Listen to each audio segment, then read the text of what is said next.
बिस्मिल्लाहिर्रहमानिर्रहीम अस्सलामु अलैकुम वरहमतुल्लाहि वबरकात। माय डियर स्टूडेंट्स, हमारी डिस्कशन 10th क्लास की मैथमेटिक्स के ऊपर जारी है, जिसमें आज हम इंशाल्लाह एक्सरसाइज 1.1 के क्वेश्चन नंबर 2 का part number 3 and part number 4 अपने आज के इस लेक्चर में डिस्कस करेंगे। तो आइए जी आज का लेक्चर स्टार्ट करते हैं।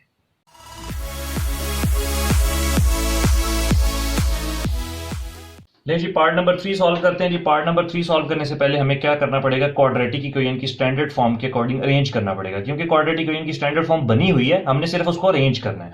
तो अरेंज कैसे करेंगे, आप चाहें तो इस वाली वैल्यू को इधर ले आए तो फिर आपको at the end minus common लेना पड़ेगा, वरना देखिए एक्स स्क्वायर वाली टर्म पॉजिटिव पड़ी हुई है एक साइड पे, तो आप इन दोनों को उठा के उस तरफ ले जाएं। जब दोनों को उधर ले जाऊंगा तो यहां पर सिर्फ क्या रह जाएगा, 0 is equals to 17x square, तो पहले लिखा हुआ जी वो एज इट इज आ जाएगा, माइनस 32x जब दूसरी तरफ शिफ्ट करेंगे तो क्या आ जाएगा, प्लस 32x, और ये प्लस 4 जब इधर आएगा तो माइनस 4 हो जाएगा। अब इसको अरेंज कर लेते हैं। अरेंज किस तरह से कि मतलब ये वाली वैल्यू इधर लिख लेते हैं और 0 हम राइट साइड पे शिफ्ट कर देते हैं, क्योंकि हम देखते हैं कि standard form of quadratic equation में राइट साइड पर 0 होता है।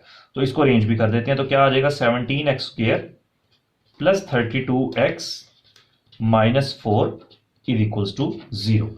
अब हमने जी इस क्वेश्चन की करनी है जी mid term breaking. Mid term breaking कैसे करते हैं कि एक्स स्क्वायर का जो भी कोफिशिएंट हो उसको मल्टीप्लाई करते हैं हम किससे, कांस्टेंट टर्म से। कांस्टेंट टर्म है 4, एक्स स्क्वायर का कोफिशिएंट क्या है 17, तो मतलब कि 17 को आपने मल्टीप्लाई करना है 4 से, तो आपका आंसर आ जाएगा 68। अब जो आपका आंसर आएगा आपने उसका लेना है एलसीएम। मैंने आपको दो मेथड्स बताए हैं, हम एलसीएम वाले मेथड से ज्यादा क्वेश्चंस को सॉल्व किया करेंगे। तो 68 का एलसीएम ले लेते हैं जी, 2 3 जा 6, 2 4 जा 8। अब जैसे जैसे आप एलसीएम करते रहेंगे एक एक स्टेप के बाद आपने क्वेश्चंस को चेक करते रहना है। 34 में 2 ऐड करें 36, 34 में 2 माइनस करें तो 32, और हमें क्या चाहिए 32 ही चाहिए, तो इसका मतलब है पेयर्स फाइंड हो गए कि 34 एंड 2। तो यहां पर लिखेंगे कैसे, 17x square plus 34x minus 2x minus 4 is equal to 0। आप जिस मर्जी को आगे पीछे कर सकते हैं, 34 को इधर लिख दें, 2x को इधर लिख दें, उससे कोई फर्क नहीं पड़ेगा। अब प्लस 32 चाहिए था तो बड़ी वैल्यू के साथ मैंने प्लस का साइन लगा दिया। अब दोनों में से आप क्या कॉमन लेंगे, 17x कॉमन ले लेंगे।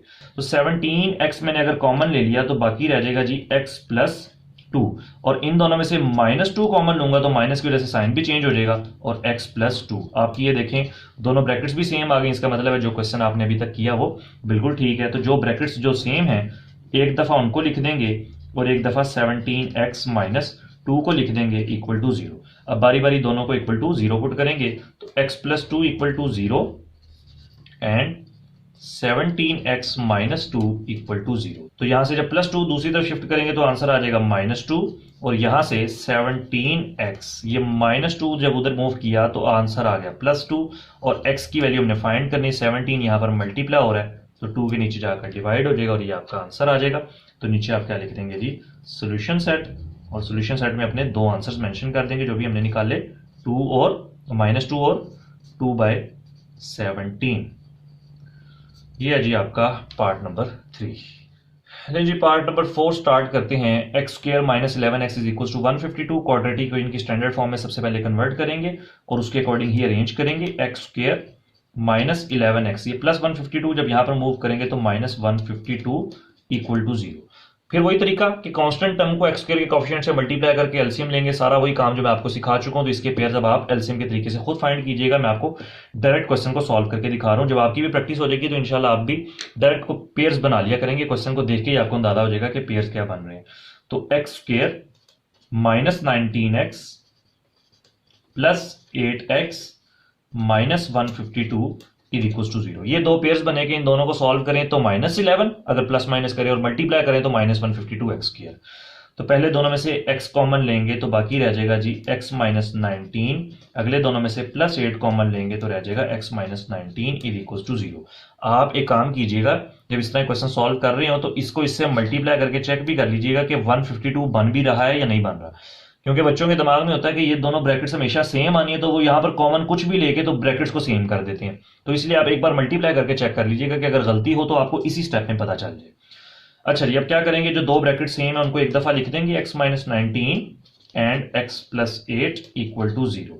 तो x माइनस 19 इक्वल टू 0, बारी बारी दोनों को इक्वल टू 0 पुट कर रहे हैं, और x प्लस 8 इक्वल टू 0। तो यहां से x का आंसर आ गया जी माइनस 19 जब उधर मूव किया तो प्लस 19, और जब प्लस 8 दूसरी तरफ मूव किया यहाँ पर मूव करेंगे तो -8 हो जाएगा। तो आप अपने आंसर्स को मेंशन कर देंगे सोल्यूशन सेट के अंदर। सोल्यूशन सेट में क्या लिख देंगे, -8 एंड 19। ये आपका जी पार्ट नंबर 4 भी हुआ कंप्लीट।